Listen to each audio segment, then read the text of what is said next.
Dear friends, मैं अपने YouTube channel DRX Manisha Sarraf के माध्यम से आप सभी के समक्ष एक होम्योपैथिक मेडिसिन एबीस कैनाडेंसिस के बारे में जानकारी देने का प्रयास कर रही हूँ। ये मेडिसिन पेट से संबंधित बीमारियों के लिए उपयोग की जाती है। इसी पेट से संबंधित बीमारियों में उपयोग होने वाली एक और मेडिसिन एबीस नाइग्रा का मैंने इससे पहले अपने YouTube channel DRX Manisha Saraf पर एबीस नाइग्रा के नाम से अपलोड किया हुआ है। आप अगर देखना चाहते हैं तो आप इसे सर्च कर सकते हैं और इसे देखें, इसे सब्सक्राइब करें, लाइक करें और शेयर करें। आगे अब मैं अपनी दूसरी मेडिसिन एबीस कैनाडेंसिस के बारे में आप सभी को जानकारी देने का प्रयास कर रही हूँ। मेरी आज की मेडिसिन है एबीस कैनाडेंसिस। एबीस कैनाडेंसिस का कॉमन नेम है हेमलॉक स्प्रू। इसका साइंटिफिक नेम है यानी इसका वैज्ञानिक नेम है टसुगा कैनाडेंसिस या पाइनस कैनाडेंसिस। इसकी फैमिली है पाइनिएसी। इसका मेडिसिनल सोर्स है वेजिटेटिव किंगडम यानी ये प्लांट से बनी हुई मेडिसिन है। इस मेडिसिन को प्रूव किया था इस डॉक्टर HP गैटशेल ने। ये मेडिसिन ईस्टर्न नॉर्थ अमेरिका में और इंडिया के तमिलनाडु एरिया में पाई जाती है। इस पौधे के जो पार्ट्स हम मेडिसिन के लिए यूज़ करते हैं वो होते हैं इसकी फ्रेश बार्क, इस प्लांट का फ्रेश बार्क यानी उसकी ताज़ी जो छाल होती है, और यंग बर्ड्स यानी जो उसकी कच्ची कलियाँ होती हैं फ्लावर की, उनको हम मेडिसिन के लिए यूज़ करते हैं। इसके जो प्लांट्स होते हैं वो बहुत लंबे होते हैं, एवरग्रीन होते हैं और इन प्लांट्स की जो हाइट होती है वो 53 मीटर तक ऊंची होती है। इनके जो बार्क होती है वो फिशर्ड होता है, स्केली होते हैं और कॉनिकल क्रोन शेप का इसका पौधा होता है। एबीस कैनाडेंसिस जो है ये रिमार्केबल रेमेडी होती है क्रॉनिक गैस्ट्रिक प्रॉब्लम के लिए। यानी हमारी जो गैस्ट्रिक प्रॉब्लम्स है, जो हमारे पेट से संबंधित, जो हमारे इंटेस्टाइन, हमारे जो डाइजेस्टिव सिस्टम्स हैं, उसकी जो क्रॉनिक प्रॉब्लम यानी जो हमारी बीमारी पुरानी हो गई है, काफ़ी दिनों से हम जैसे चले आ रहे ग्रसित हैं, उनके केसेस में ये मेडिसिन यूज़ की जाती है। ये मेडिसिन हमारे यूट्राइन के प्रॉब्लम में यानी हमारे गर्भाशय से संबंधित प्रॉब्लम में भी ये यूज की जाती है।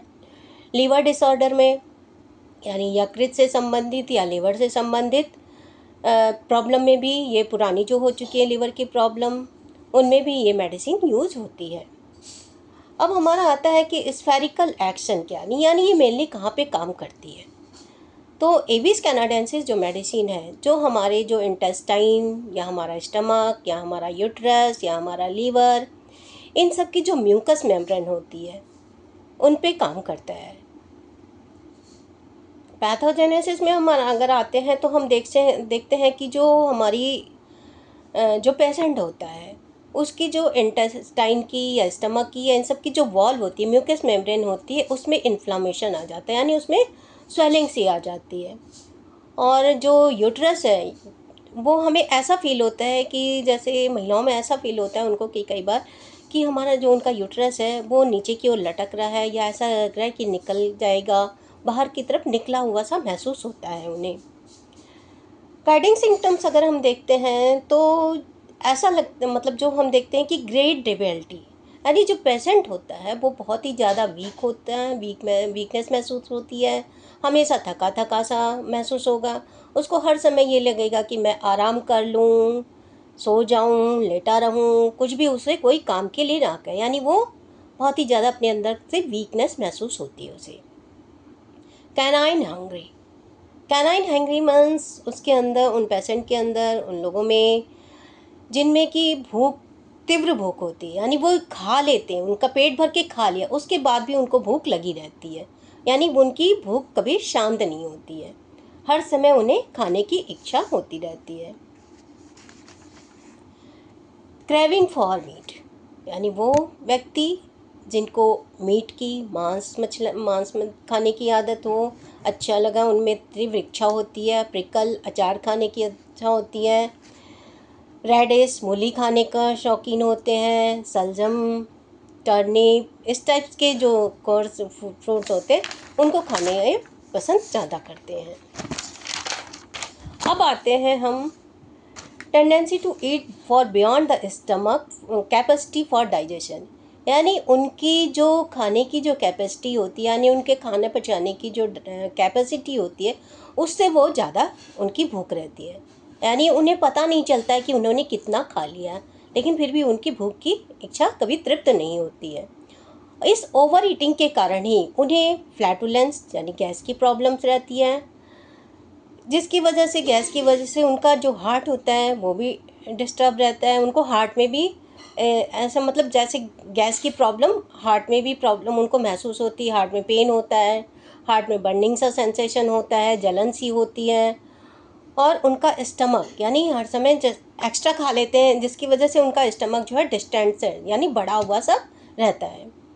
Burning and distension of stomach and abdomen with severe palpitation of heart, यानी जो इनके अंदर जो होता है वो स्टमक उनका बढ़ा हुआ सा, यानी उनका एब्डोमेन जो उनका पेट आगे की ओर निकला हुआ बड़ा बड़ा सा फुला फुला फैला फैला सा रखता है, हमेशा उनको जलन सी महसूस होती है।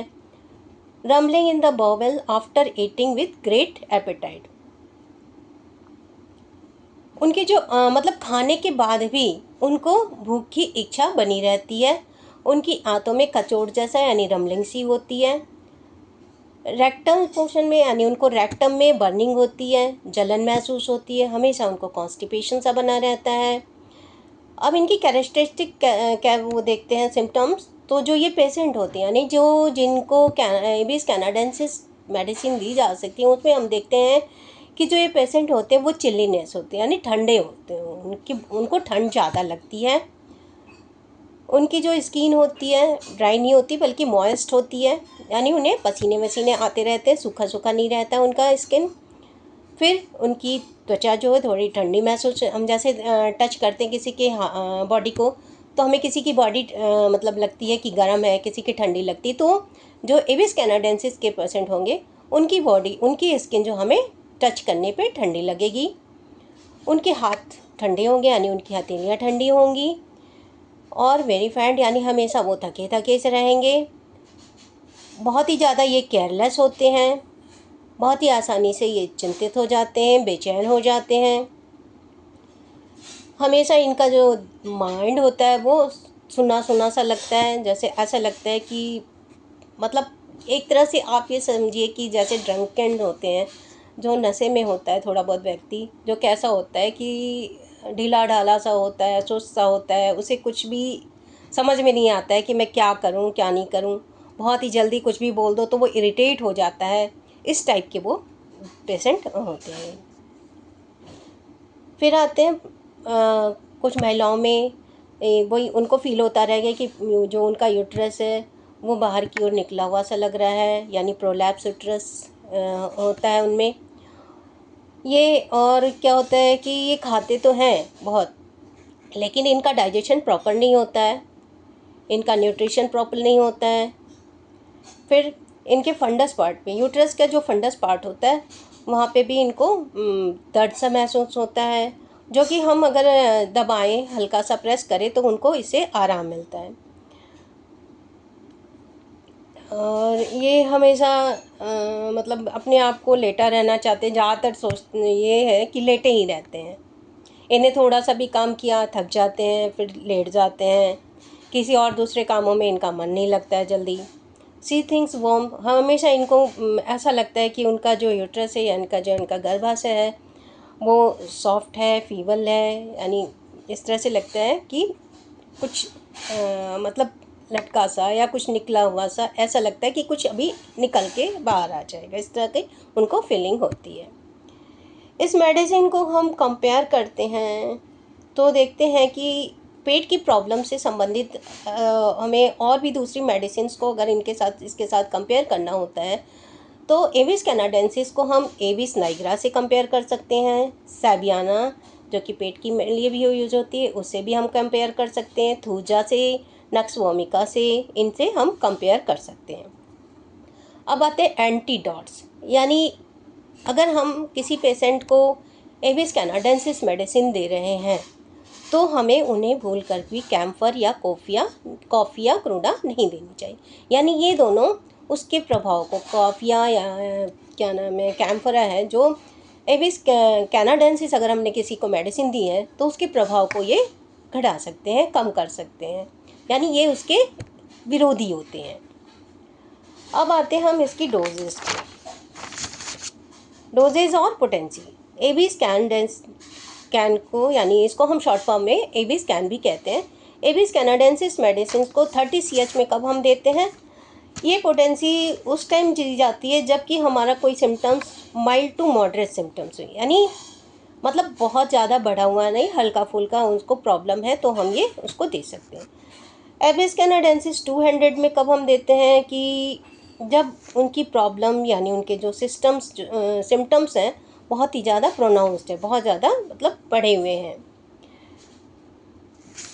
इंडाइजेशन उनको ज़्यादा है, डिस्कम्फोर्ट है, गैस्ट्रिक प्रॉब्लम है, गैस्ट्रिक डिस्टर्बेंस है। फिर कुछ केसेस में कि अगर हमें कुछ जॉइंट्स में उनकी कंप्लेन मिलती है तो भी हम दे सकते हैं। एबिस 1 हम कब देते हैं? टिपिकली हम ये सीवियर केसेस में देते हैं, यानी हम ये 1 m जो है हर किसी पेशेंट को नहीं प्रिस्क्राइब कर सकते।